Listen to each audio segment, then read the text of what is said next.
Is this the dagger?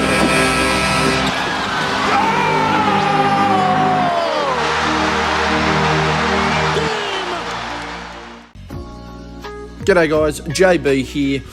Episode 2 of Legends Profile coming at you here. Of course, our first episode was for the late, great Dennis Johnson, former Seattle Supersonic, Phoenix Sun and Boston Celtic. Of course, DJ, what I'd probably describe as a bit of a transition decade player who had success, obviously, in both eras. Is mostly known for his effort in the 80s, but certainly had some success there in the late part of the 70s, particularly just after the leagues had merged and obviously was Seattle's only NBA championship.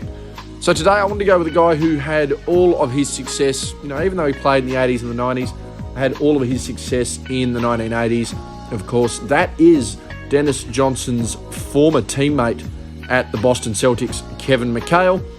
Of course, McHale, a genuine all-time great player in his own right, despite the fact that his best efforts came as a reserve, and realistically, the one great season he ever had as a starter, he had a case as the best all-around player in the NBA. So without further ado, let's get into Kevin McHale. Let's have a look at him, and this is episode 2 of Legends Profile. Let's take a look at the statistics and achievements of Kevin McHale. He's a 3-time NBA champion, a 1-time All-NBA first-team selection, 3-time All-Defensive first-team selection, 3-time All-Defensive second-team selection, 2-time Six-Man of the Year winner, a 7-time All-Star selection, and was selected to the All-Rookie first team. He had one season where he finished top 5 in MVP voting. In the regular season, he played 971 games, averaging 31 minutes per game. He averaged 17.9 points per game, 7.3 rebounds per game, 1.7 assists per game, 0.4 steals per game, 1.7 blocks per game, and 1.9 turnovers per game. He shot 55.4% from the field, 26.1% from deep, and 79.8% from the free throw line. In the playoffs, he played 169 games, averaging 33.8 minutes per game.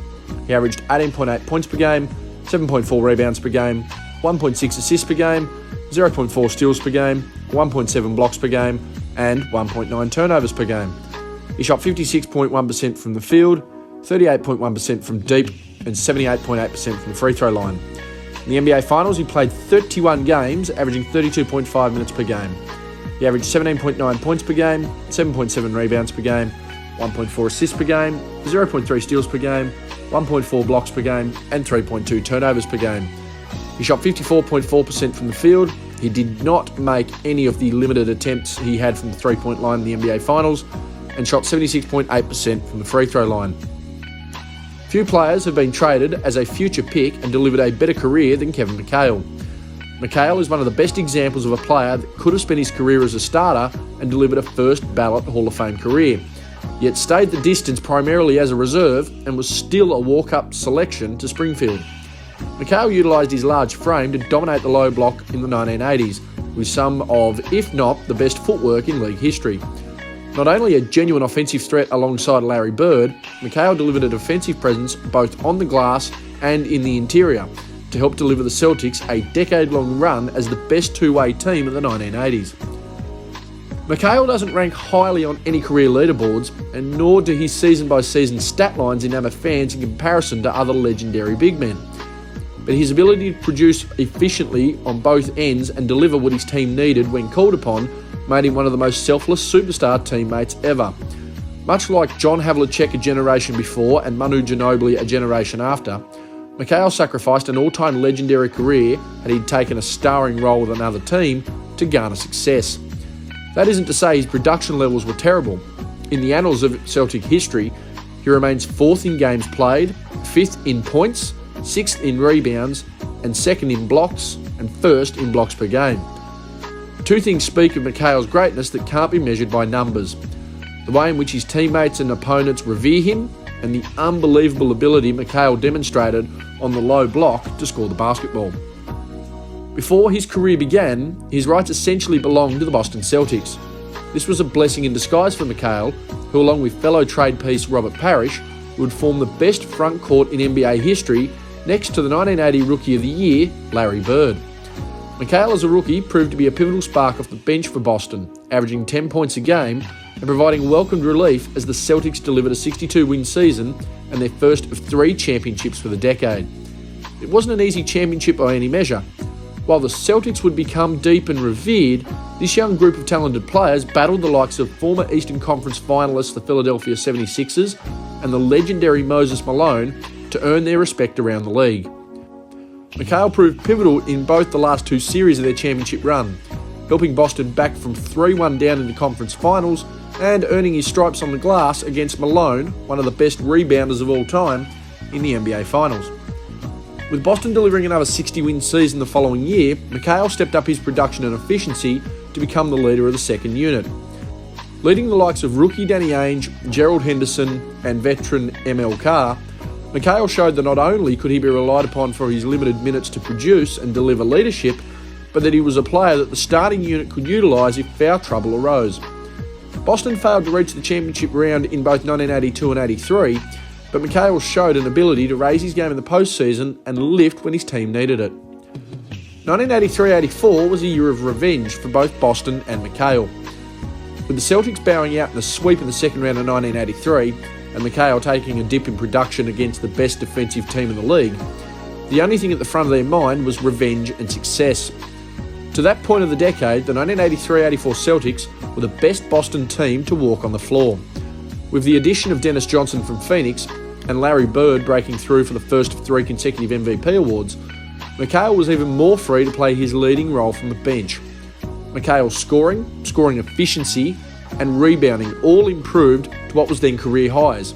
He was selected to the first of 7 career All-Star games and was awarded the NBA Sixth Man of the Year award.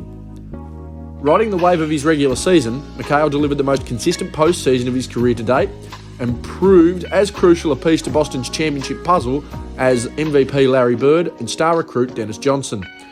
While it wasn't his finest hour, the defining moment of his and Boston's season came when he clotheslined Kurt Rambis in Game 4 of the Finals. The Celtics at this stage of the series were on the road trailing 2-1 and looked ready to let the series slip before McHale's hard foul cleared the benches, switched Los Angeles' focus and swung momentum in favour of Boston.